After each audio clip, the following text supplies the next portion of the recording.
So you can see scattered showers still showing up on the Pacific Northwest radar throughout the region. The heaviest, of course, well to our north. Here in southern Oregon and northern California, we've got a bit of an unusual situation. Now, this first portion of the radar cycle fairly bland and typical, but then you see these bands of very distinct cloud cover moving into the region. That is not rain, that is not snow. Believe it or not, military aircraft flying through the region is dropping chaff.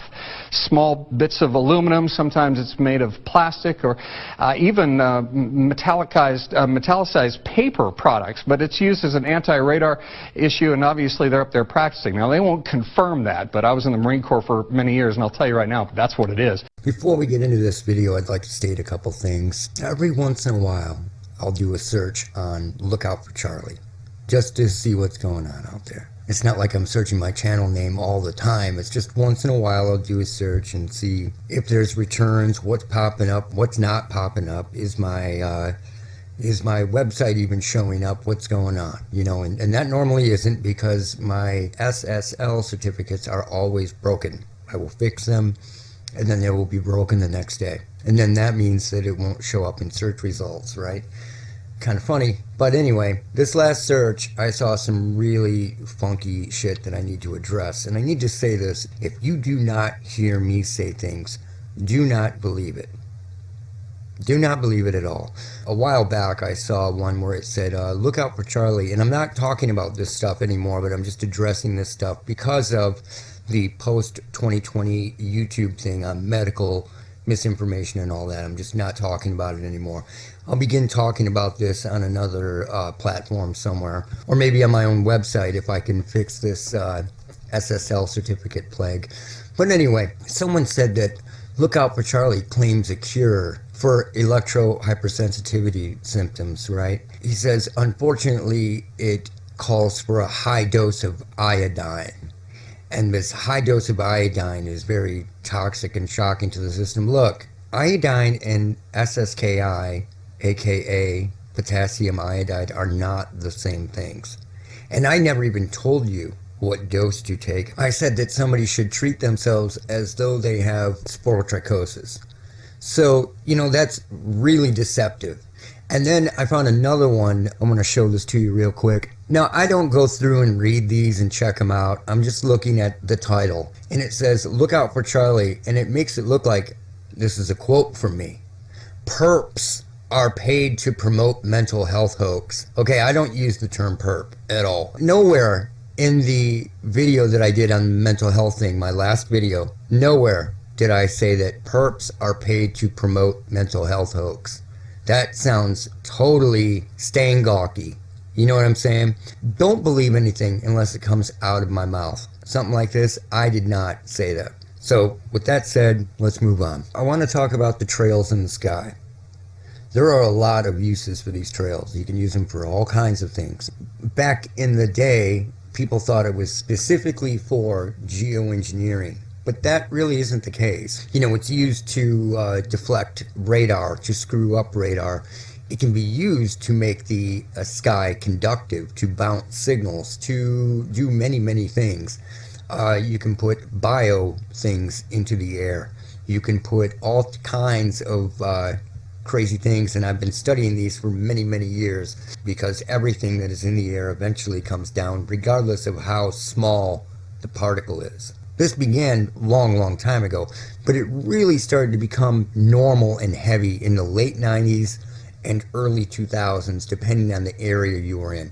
Sure, they did it earlier in certain areas, but it became heavy everywhere in the late 90s and early 2000s.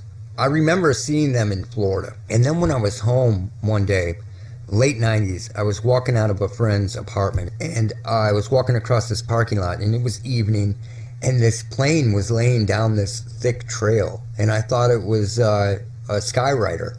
That's what I thought. I thought it was going to say, like, you know, Eat at Joe's or some shit. So I was watching it, and it just continued to go straight. I noted it, and I got in my car, and I drove away, knowing, man, that's not just in Florida, now it's here. And then it began to happen all the time. And There were a lot of theories on this, and back then people could talk about it, and people were talking about it. Now it's just normal to everybody. They've got them in video games, they've got them in old movies, they're digitally putting them everywhere, right? A lot of people had theories on what it was, and the one that made the most sense back then is that they were putting coal ash or fly ash into the sky to mimic what a volcanic eruption would do. And that would be to reflect the sun back up. But then we have to think about what is coming down from that. Later on, I discovered that there was much more in this stuff, depending on, what operation was going on, than just coal or fly ash. There were biological things in it, fungus. You can clearly see in my area, I have it in other videos, where you can see that a mold or a Shewinella is coming down as well. And algae is growing as though it's dropping on areas like spray paint. You can tell that it's coming from above and landing and then growing on whatever it lands on, right? So there are a lot of different operations. It isn't just geoengineering.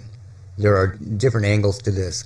Now, I've said this in many videos, but the levels of nano aluminum have gone up greatly in the last 20-25 years since we began to see these chemtrails. The nano aluminum levels have gone up. The levels of everything have gone up. All types of metals. What is going on with nano stuff? We need to talk about that. But first, let's check out what's in coal and fly ash. So what do we have in fly ash typically? Coal ash or fly ash. We have silicon, we have calcium, aluminum, iron, magnesium, and sulfur oxides, along with other chemicals, right? So you have aluminum, iron, magnesium. Look at the ingredients carefully. You have thermite. You basically have a form of thermite. Now, if it's nano, it can get into everything. A nano is small enough to pass the blood-brain barrier of the body. The same thing happens with everything else, including trees, plants, wood, your house. Anything that it falls on, it is going to get into. Because this is what they're finding in the soil everywhere and in everything. So let's say that these trails are falling down onto the ground, and then the rain washes it down. It's nano, it's going right through the soil, and then the trees are sucking it up, and it's going right through the bark on the outside. So you have everything saturated, and I mean totally saturated in this garbage, which is why Monsanto came out with aluminum resistant seeds. They had to. If you remember this, back in the early 2000s, 2005 to 2010, there were all kinds of videos out there of people showing that the plants and the trees and everything in their areas were dying, straight up dying, warping, changing shapes, dying of fungal infections. And that is right around the same time that animals began to get these strange infections that I had never seen. And I grew up in a very wooded area on the water with lots of wildlife around me. I could see it all the time. And right around this time was the first time that at my dad's I saw a raccoon come out in the middle of the day acting crazy, doing really weird stuff, and then it would fall asleep in the yard for a while in the middle of the day and then wake up and wander around until it fell somewhere else. I'd never seen that before, ever. They said it had distemperament, right? I called the city, see what they would do, and the cops showed up and they shot it and then put it in a bag and left. And the guy's like, I gotta write a report now on why I discharged my firearm.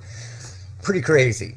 So you began to see this, and then you began to see it in deers with the wasting disease. It's the same thing, it's a fungal infection.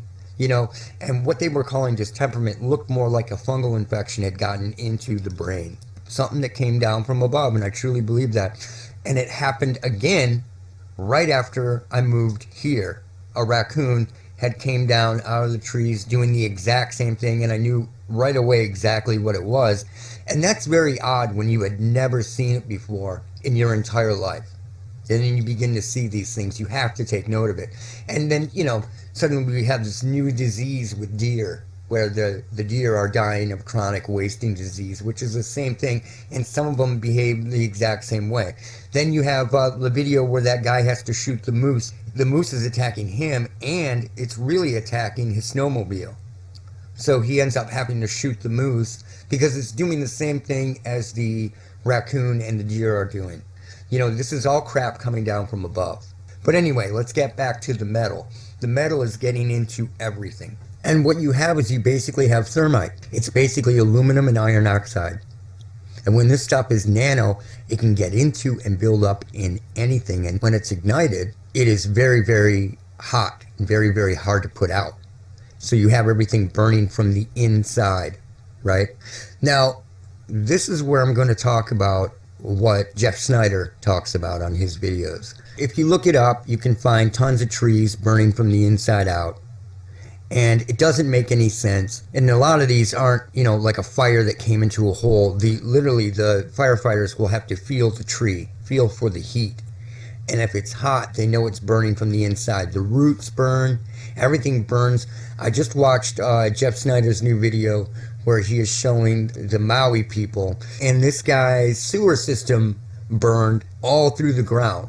Now, with 5G, you can really stop with water. You can stop it with leaves. You can stop it with foliage, basically.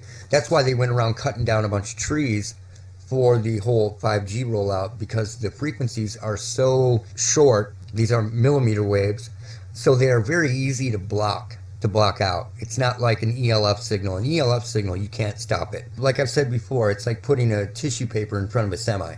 You are not going to stop ELF. It goes through the ground. It's through earth. It goes through anything. And that is what it looks like we are dealing with here. It looks like we are dealing with a low frequency that would do something like this. Now, how would it do it? Here's what I'm thinking. Just like what I've picked up and proven before, these signals are being transduced into physical vibration. Physical vibration. So it's no different than feeling the bass from a car or whatever. They're just very faint. However, if you were using infrasound, you can have this pretty loud and no one is really going to notice it. They may feel some pressure, they may feel a little bit sick, they may feel a little weird, but no one is going to really notice it. And you could have this infrasound pulsing at pretty high levels. And why did I say pulsing, and what is the importance of pulsing? Let's get into that. In this area of the video, he shows that the tree basically disintegrated from the inside out. You know, if you've got this nano shit in there and it's being absorbed and sucked up by the roots right through the ground, right up, and they've been dumping this shit for 25 years, so it's in everything, then that's not that hard for them to do. You know, it's really not. You can create a fire anywhere you want to, and how would you do that? Well, let's check out one more thing that Jeff Snyder showed in this video. He shows here that these freeway pillars and other cement things will disintegrate from the inside out, and you will see this rebar sticking out. So it's literally disintegrating from the inside out. Now, how would you do that? You would pulse it. Now, what would a pulse do? With the right frequency, a pulse. Now, I'm not 100% on this yet. I'm just throwing it out there. But I do know that it could be done. A pulse would be like friction. So, you know, you have somebody who can light a fire with a string and a stick, basically. And they'll spin it until it gets hot enough because of the friction to start a fire, small fire, and then they will turn it into a larger fire. It's basically the same thing. The right pulse of low frequency is going to create friction. And you keep pulsing. Each pulse is a rub, right? So you rub, and there's nothing cooling this stuff down. So you are starting a fire, and then knowing that that crap is in everything. So you have this nano aluminum and this nano iron oxide. It is creating thermite. So then when it does start the fire, it gets insanely hot. Insanely hot. So you can start these fires with ELF. The pulse is the rub. I don't want to say correctly, but it's the way it is. Done correctly, you can start a fire that way. It's a physical vibration anyway. It's being transduced into a physical vibration. So, you know, with frequencies like 5G and higher frequencies that can't get into the ground, that bounce, you know, you have frequencies like ELF that can get into the ground and start roots on fire, that can burn entire sewer systems, that can burn from under the ground and start these fires because it can reach. And with the right chord, with the right frequencies put together, pulsed the right way, you can literally create enough vibration to start a fire. And then the Nano takes care of the rest. Now, are they using other shit to create high winds and all that? Possibly, yeah. Looking at it from my perspective, what they would need, how these frequencies bounce, ELF would be a big contributor to this because it can reach where they need it to go to start these fires. Now, here's a partial video from a long time ago. I'm not going to play the whole thing. And the camera is exaggerating it a little bit because the bass is affecting the camera. But this is actually happening. It's happening to the glass and it's happening to the metal because of bass frequency. Now, you can do the same thing with ELF. Same exact thing. With the right ensemble of ELF frequencies, you could create a vibration that would create friction. That's what you're doing. You're creating friction with pulses. So check this out real quick. I'll turn this down a little bit. But see the glass bend here? Now watch the metal of the car. This is metal. This is metal and it's bending. The camera is totally exaggerating it, but watch. It is still bending. That's metal bending. This is enough to create the friction that you need when it's done long enough and there's nothing there to cool it down. There's no cooling system, and it's going to start a fire just like a guy with a stick and a string. Now let me show you one more. Here's another annoying guy thumping his bass, and watch the windows here. You're going to watch the windows reverberate.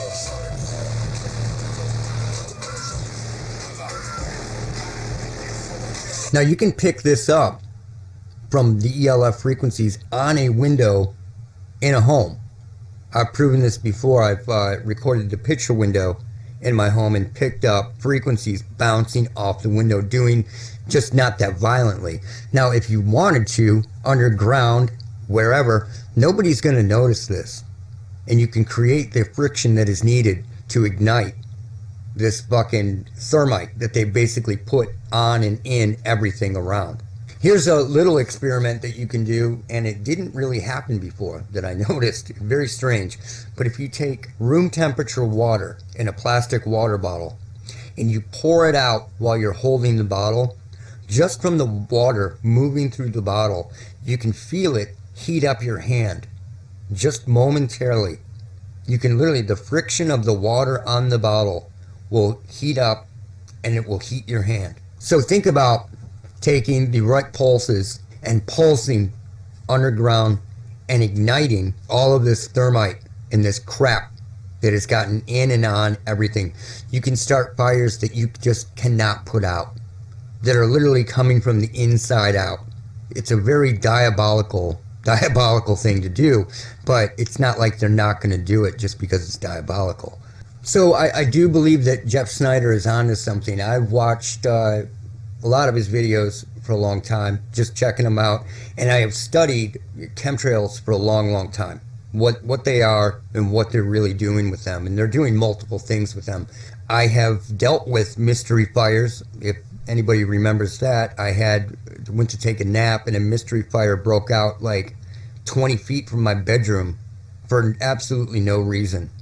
But because of the wind, it ended up going in the wrong direction, and it didn't take my house out. It took my other neighbor's house out, and their shed and a bunch of other shit.